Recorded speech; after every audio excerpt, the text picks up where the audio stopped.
ፑቲን ተለምነዋል። የአሜሪካው ፕሬዝዳንት ዶናልድ ትራምፕ ናቸው ልመናውን ያሰሙት። የአሜሪካው ፕሬዝዳንት ዶናልድ ትራምፕ ፑቲንን የተማጸኗቸው ኪየቭ በርዷታል፣ እባክህ ማራት፣ አታጥቃት ብለው ነው። የአሜሪካው ፕሬዝዳንት ይህንን አታድርግ ብለው ሰዎች ቢጠይቁኝም እኔ አድርጌዋለሁ፣ ዩክሬኖች ራሳቸው አላመኑኝም ብለዋል። ከክሬምሊን በኩል ግን ይፋዊ የሆነ የተሰጠ ምላሽ የለም። እንመለከተዋለን። ይህ እንደተጠበቀ ሆኖ የአሜሪካው ፕሬዝዳንት ዶናልድ ትራምፕ በኢራን ላይ በአንድ በኩል ማስፈራሪያ፣ በአንድ በኩል ደግሞ እንነጋገር የሚል ጥያቄ ከኢራን መሪዎች ጋር ላወራ እችላለሁ ብለውም ፍንጭ ሰጥተዋል። የአሜሪካው ፕሬዝዳንት ይህንን ቢናገሩም የጦር ሚኒስትራቸው ደግሞ በሌላ በኩል የአሜሪካ ጦር ዝግጁ ነው፣ የትራምፕን ትዕዛዝ እየተጠባበቀ ነው ሲሉ ተናግረዋል። ትራምፕ የሚናገረውን ያውቃል፣ የሚናገረውን በተግባር በመተግበር የሚስተካከለው የለም ያሉት የጦር ሚኒስትሩ በየትኛውም ሰዓት ለሚፈጸም ነገር ዝግጁ ነን ብለዋል። የአሜሪካ የውጭ ጉዳይ ሚኒስትርም ከዚህ ቀደም ይህንኑ መናገራቸው የሚታወስ ነው። ከዚሁ ጉዳይ ሳንወጣ የቱርኩ ፕሬዝዳንት ረሴፕ ጣይብ ኤርዶዋን አሜሪካንና ኢራንን በስልክም ቢሆን ላሸማገል እያሉ ይገኛሉ። ትራምፕም ላወራቸው እችላለሁ ሲሉ ምልክት አሳይተዋል።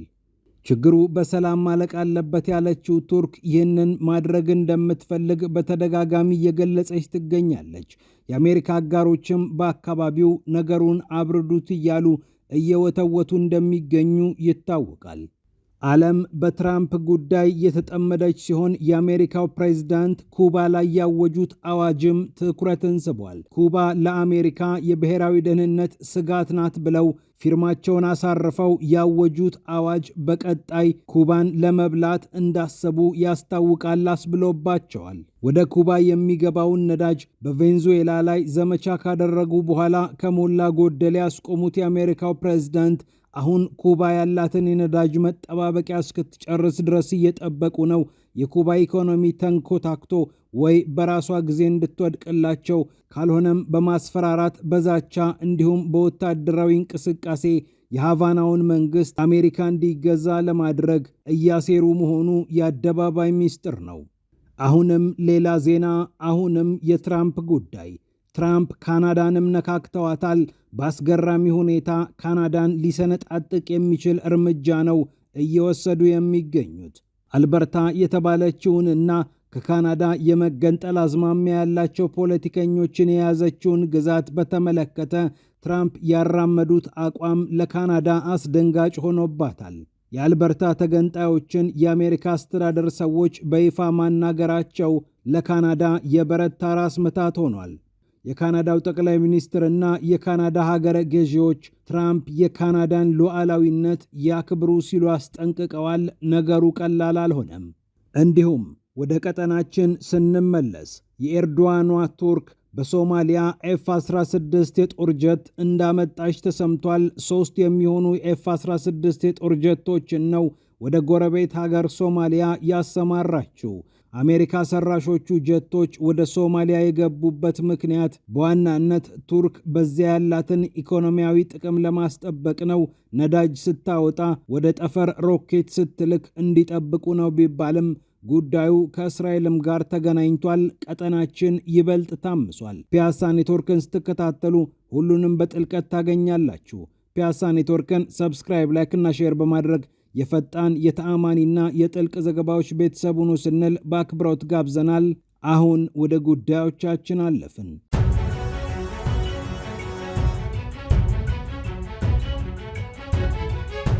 የአሜሪካው ፕሬዝዳንት ዶናልድ ትራምፕ ለፑቲን ይፋዊ ልመና ማቅረባቸውን አሳውቀዋል። ኪየቭን አታጥቃት፣ ኪየቭ በርዷታል፣ ቀዝቅዟታል ሲሉ ነው ትራምፕ ፑቲንን የተማጸኑት። ፑቲንም እሺ ብሎኛል ብለዋል። የአሜሪካው ፕሬዝዳንት ከክሬምሊን በኩል ማረጋገጫ ባይሰጥም በቅርብ ጊዜ ውስጥ ግን እንዲህ አይነት ንግግሮች ሲደረጉ እንደነበር ቢቢሲ ዘግቧል። በአቡዳቢው ንግግር ወቅትም ይህ ጉዳይ እንደተነሳ ተሰምቷል። ቅዝቃዜው ወደ ኔጌቲቭ 24 የወረደባት ኪየቭ ማሞቂያዎቿ በሩሲያ ጥቃት ምክንያት አይሰሩም። እናም የኪየቭ ሕዝብ በከፍተኛ ደረጃ እየተቸገረ ይገኛል። ይህንን ጉዳይ ለፑቲን አንስቼለት ነበር። አንዳንድ ሰዎች አትጠይቀው አይሰማህም ብለውኝ ነበር።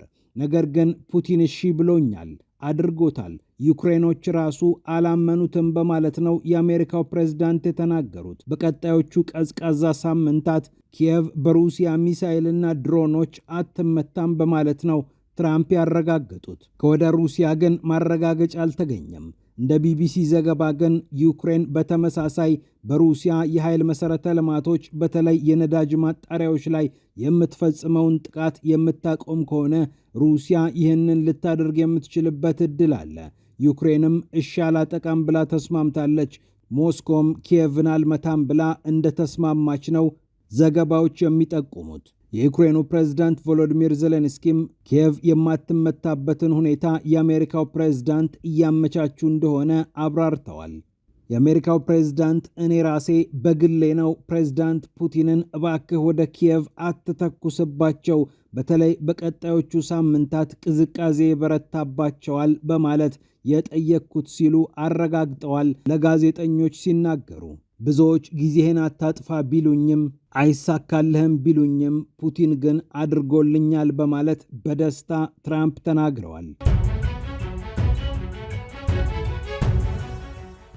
ይህ እንደተጠበቀ ሆኖ የአሜሪካው ፕሬዝዳንት ዶናልድ ትራምፕ በአንድ በኩል ኢራንን ማስፈራራት፣ በሌላ በኩል ብንነጋገር ይሻላል የሚል የንግግር ጥሪ እያቀረቡ ይገኛሉ። የጦር ሚኒስትራቸው ፒት ሄግሴት የአሜሪካ ጦር የትራምፕን ትዕዛዝ እየተጠባበቀ ነው፣ ሁሉንም ነገር ለማድረግ ዝግጁ ነው፣ ትራምፕ ደግሞ ሲናገሩ ታቋቸዋላችሁ፣ የሚናገሩትን ሁሉ ያደርጋሉ በማለት አለቃቸውን አሞጋግሰዋል። ከቀናት በፊት የአሜሪካው የውጭ ጉዳይ ሚኒስትር ማርኮ ሩቢዮም በተመሳሳይ ለትራምፕ እንዲህ አይነት ሙገሳ ማቅረባቸው ይታወቃል። ወደ ቬንዙዌላ ጦራችንን አስጠጋን፣ ማድረግ ያለብንን አደረግን፣ አሁንም ወደ ኢራን ጦራችንን አስጠግተናል፣ ማድረግ ያለብንን እናደርጋለን እያሉ ይገኛሉ የአሜሪካው ፕሬዝዳንት ሰዎች። እጅግ በጣም ግዙፍ ጦር ወደ ኢራን እየተንቀሳቀሰ ይገኛል። የሚያምር ኃይለኛ ጦር ወደ ስፍራው ተጠግቷል በማለት ነው ትራምፕ ነገሩን ሲገልጹ የቆዩት። ቢያንስ 10 የጦር መርከቦችን ነው አሜሪካ ወደ ስፍራው አንቀሳቅሳለች የተባለችው። መጠነኛ ወታደራዊ ልምምድ በማድረግም አካባቢውን በውጥረት መምላቷ የሚታወቅ ነው። ይሁንና የአሜሪካው ፕሬዝዳንት ይህንን ቢያስፈራሩም በሌላ በኩል ግን ላነጋገራቸው እችላለሁ በማለት የኢራን መሪዎችን በተመለከተ ተናግረዋል። የመጀመሪያው ጥያቄያችን ኒኩሌር የሚባል ነገር እንዳይኖራችሁ የሚል ነው። ሁለተኛው ደግሞ ወደ ተቃዋሚዎቻችሁ አትተኩሱ የሚል ነው። በዚህ ጉዳይ ላይ ልናወራ እንችላለን በማለት ነው የተናገሩት። ይህ እንደተጠበቀ ሆኖ የቱርኩ ፕሬዝዳንት ረሴፕ ጣይብ ኤርዶዋን ላነጋግራችሁ፣ ላሸማግላችሁ እያሉ ይገኛሉ። ቴህራንንና ዋሽንግተንን በቴሌኮንፈረንስም ቢሆን ላወያያችሁ እያሉ ጥያቄ አቅርበዋል። በአካባቢው የተፈጠረው ውጥረት ያሰጋቸውና ራሳቸውን እንደ ሽማግሌ የሚመለከቱት ኤርዶዋን አሜሪካንና ኢራንን እንድትነጋገሩ ላግዛችሁ በማለት ጥሪ እንዳቀረቡ ነው የተሰሙት።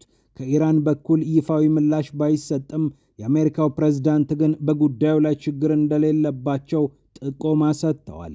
የኢራኑ ፕሬዝዳንት መሱድ ፐዜሽኪያን በዚህ ጉዳይ ላይ የተናገሩት ነገር ባይሰማም ወደ አንካራ የሚያቀኑት የኢራኑ የውጭ ጉዳይ ሚኒስትር አባስ አራክቺ ምናልባት ይህንን በተመለከተ ወደ አንካራ ይዘው የሚመጡት ነገር ሊኖር ይችላል እየተባለ ይገኛል። ወደ አንካራ በመምጣት ከቱርኩ የውጭ ጉዳይ ሚኒስትር ሐቃን ፊዳን ጋር ንግግር ያደርጋሉ ተብለው የሚጠበቁት አራክቺ በቀጠናው ውጥረት፣ በአሜሪካ ማስፈራሪያና በተያያዥ ጉዳዮች ላይ እንደሚያወሩ እየተጠበቀ ይገኛል። ሰነድ በሰነድ እያንዳንዱን ነገር አገላብጠን እንመልከተው ብላለች ቱርክ። አሜሪካና ኢራንን ላነጋገር እችላለሁ፣ ሁሉንም ነገር ይምከሩበት በማለት ነው ቱርክ ይህንን ሐሳብ እያቀረበች የምትገኘው። ይህ እንደተጠበቀ ሆኖ የአሜሪካው ፕሬዝዳንት ዶናልድ ትራምፕ ማስፈራራትን አሁንም ምርጫቸው አድርገው ቀጥለውበታል። ኩባ ላይ ትኩረት አድርገዋል።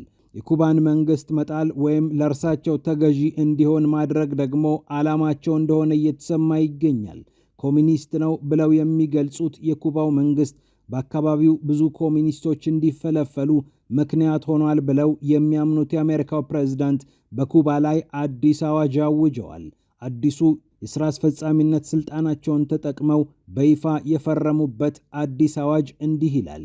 የአሜሪካ የብሔራዊ ደህንነት ስጋት ነሽ ኩባ።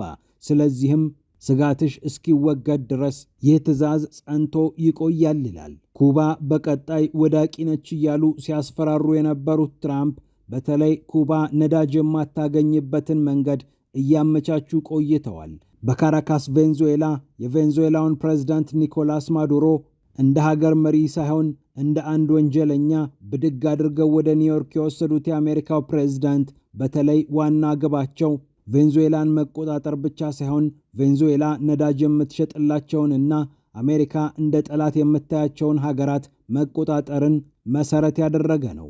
ወደ ኩባ ብዙ ነዳጅ የምትልከው ቬንዙዌላ በተመጣጣኝ ዋጋ ለሃቫና ነዳጁን የምታቀርብ ሲሆን በተለያዩ ማዕቀቦች የደከመው የኩባ መንግስትም ይህንን ነዳጅ በእጅጉ ሲፈልገው ቆይቷል። አሁን የተወሰኑ ነዳጆችን ከሜክሲኮ የምታገኝ ሲሆን ትራምፕ በሜክሲኮም ላይ ጫና እያሳደሩ ይገኛሉ። አዲሱ አዋጃቸውም ኩባ እንደ ትልቅ የደህንነት ስጋት ልንመለከታት ይገባል በማለት ነው ያስቀመጠው። ኬፕለር የተባለ አንድ የዳታ ተቋምን የጠቀሰው የአርቲ ዘገባ ደግሞ እንዲህ ይላል። ኩባ በቀጣዮቹ 15 እና 20 ቀናት ብቻ ነው የነዳጅ መጠባበቂያ ያላት። ከዚያ በኋላ ያለውን አሁን ላይ ማወቅ አይቻልም። የኩባ ኢኮኖሚም ከፍተኛ ጫና ውስጥ እየገባ ይገኛል። የኩባ ፕሬዝዳንት ሚጉኤል ዲያዝ ካናል አሁንም አንንበረከክም፣ አሁንም እጃችንን አንሰጥም ቢሉም የአሜሪካ ጫና ግን ቀላል የሚባል አይደለም። እንደ አውሮፓውያን አቆጣጠር 1962 በኋላ ወደ ኩባ አሜሪካ ጦሯን በከፍተኛ መጠን አስጠግታ ኩባን ስታስጨንቅ አልተስተዋለም። ያኔ በጆን ኤፍ ኬኔዲ ዘመን ለ13 ቀናት ያህል ኩባን የማፈን ስትራቴጂ ተከትላ ነበር። በተለይ የኩባ ጦር የሶቪየት ኅብረት ሚሳኤሎችን እንዳያገኝ በማሰብ በኩባ ላይ ወታደራዊ እርምጃ ከመውሰድ ይልቅ ኢኮኖሚውን ማዳከም ለትራምፕ ተመራጭ ሆኖላቸዋል እየተባለ ይገኛል። አሁንም ትራምፕ፣ አሁንም ሌላ ማስፈራሪያ፣ አሁንም ሌላ ዜና።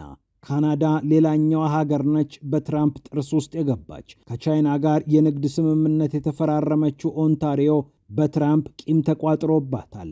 ጭራሽ አልበርታ የተሰኘችውን ግዛት ለመገንጠል ከሚንቀሳቀሱ ሰዎች ጋር የትራምፕ ሰዎች ማውራታቸው ነው የተነገረው። ይህ ያስቆጣት ካናዳም ተናግራለች በጠቅላይ ሚኒስትሯ በኩል። ጠቅላይ ሚኒስትር ማርክ ካርኒ ይህንን ጉዳይ በተመለከተ በውግዘት ስሜት ሆነው የካናዳን ሉዓላዊነት አክብሩ ሲሉ ለዶናልድ ትራምፕና ለአሜሪካ ጥሪያቸውን አቅርበዋል። የአልበርታ ገዢም በተመሳሳይ ጥሪውን አቅርበዋል። አንዳንድ የአልበርታ ተገንጣዮችን እያነጋገሩ የሚገኙት የአሜሪካ ባለስልጣናት ጉዳዩን ብዙ እየሸፋፈኑትም አይደለም።